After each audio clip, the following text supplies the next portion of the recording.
Strong ఎవరు తయారు చేయాలి బిడ్డ? ఒక తల్లి ఒత్తే మామిడికాయ పచ్చడి చేసుకోకు అక్కడ వెళ్ళంటే అమ్మాయి చూసేది. ఏం న్యాయం అండి? 7వ తరగతి అమ్మాయి, 7వ తరగతి అమ్మాయి వాళ్ళ అమ్మకి ఒక సైజ్ ఇచ్చింది మొత్తం కూడా. అరే నువ్వు ఆ పచ్చడి వేసుకోకే, చక్కగా కూర వేసినట్టే నాకు పచ్చడి కావాలని మనకెవరు చెప్పారమ్మా?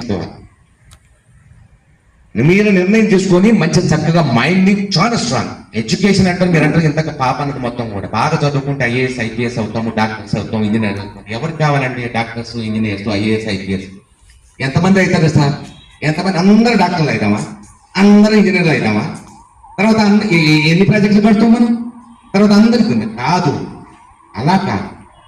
ఎడ్యుకేషన్ అనేటటువంటి ఎలా బ్రతకాలి ఈ సమాజంలో నేర్పుతుందండి. దానికోసం కదా 1% 2% ఉంటాయిరా. గవర్నమెంట్ జాబ్స్ ఎన్ని ఉంటాయి? 1 or 2% ఉంటాయి అంతే మొత్తం కూడా. వాటి కోసం ఎందుకు రావాలి ఐఏఎస్ అయితే మనోళ్ళు అవుతున్నారు, రూరల్ అవుతున్నారు. కానీ ఒక్కసారి ప్రమాదాన్ని గుర్తుపెట్టుకోవాలి. ఇంతమంది అవుతారా? ఎన్ని లక్షల మంది ఇంజనీరింగ్ స్టూడెంట్స్ బయటకు వస్తుండ్రు, ఎంతమంది డాక్టర్స్ బయటకు వస్తుండ్రు, ఎంతమంది సీఏలు బయటకు వస్తుండ్రు. మరి వీటన్నిటికీ గవర్నమెంట్ మొత్తం కూడా ప్రైవేట్ చేయాలని కుదురుతుందా?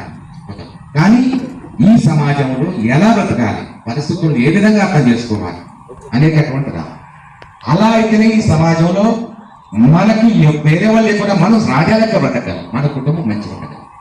కాబట్టి వీక్నెస్ తోని ఎవరు వేసినా, ఎవరు ఎలాంటి మాటలు చెప్పినా కూడా ఏదైతే తెలియలేదో అది తెలుసుకోవటమే అది మీకు ముఖ్య కర్తవ్యం.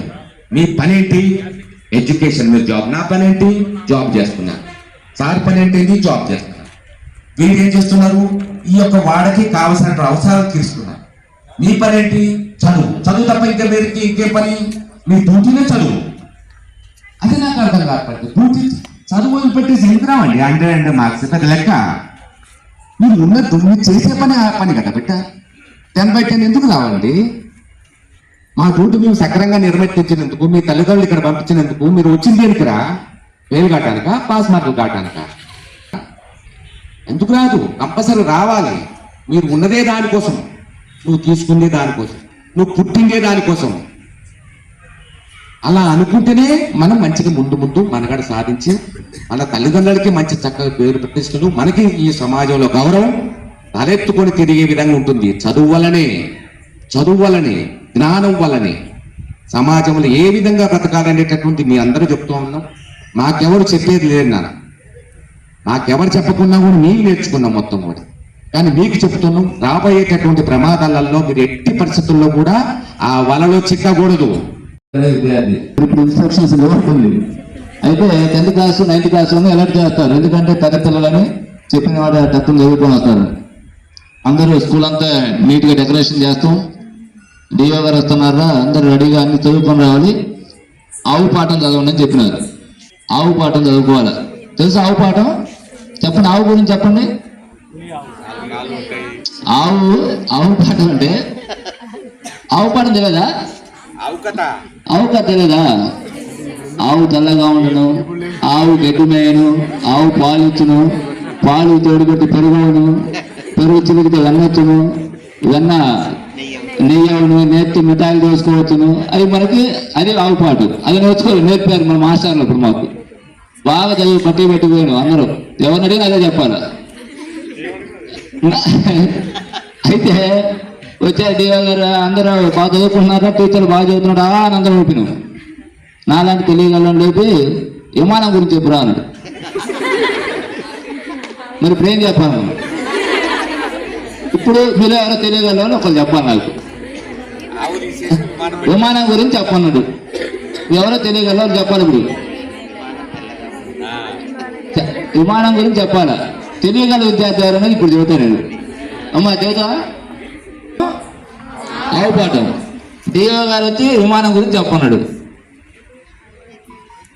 తెలియగల విమానం గాలిలో ఉన్ను, విమానానికి కిటికీ ఉండను, కిటికీలో కింద చూసిన ఆవు కనపడను, ఆవు తెల్లగా ఉండను. పాఠం చెప్పింది.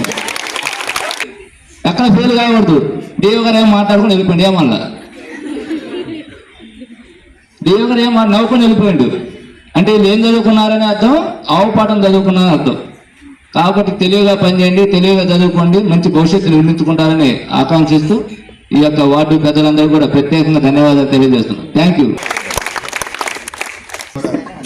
మీ యొక్క విలువైన సూచనలు, సలహాలు మరియు వాళ్ళని ఎంటర్టైన్గా మాట్లాడి వాళ్ళలో స్ఫూర్తిని నింపినందుకు మా తాళగడ్డ పెద్ద వంశ సమక్షంలో మీకు చిరు సన్మానం జరగబోతుంది సార్.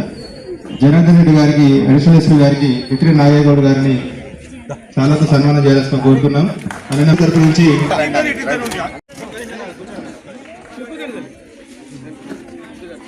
సెల్ ఫోన్ లైట్లు వేయండి అమ్మా.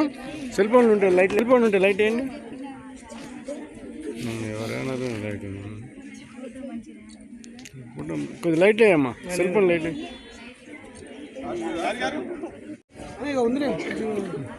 Okay right. ఎస్పీ గారిని, జనార్దన్ రెడ్డి గారిని శ్రావ్యశ్రీ చేస్తున్నా కోరుకుంటున్నాం.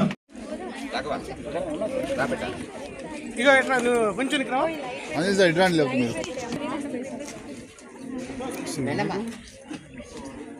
వినపడతలేదా? అశ్విని గమని చెప్పండి. ఫైనల్ సార్ అందరు చూడండి. రెడీ. 1 2 3 రైట్.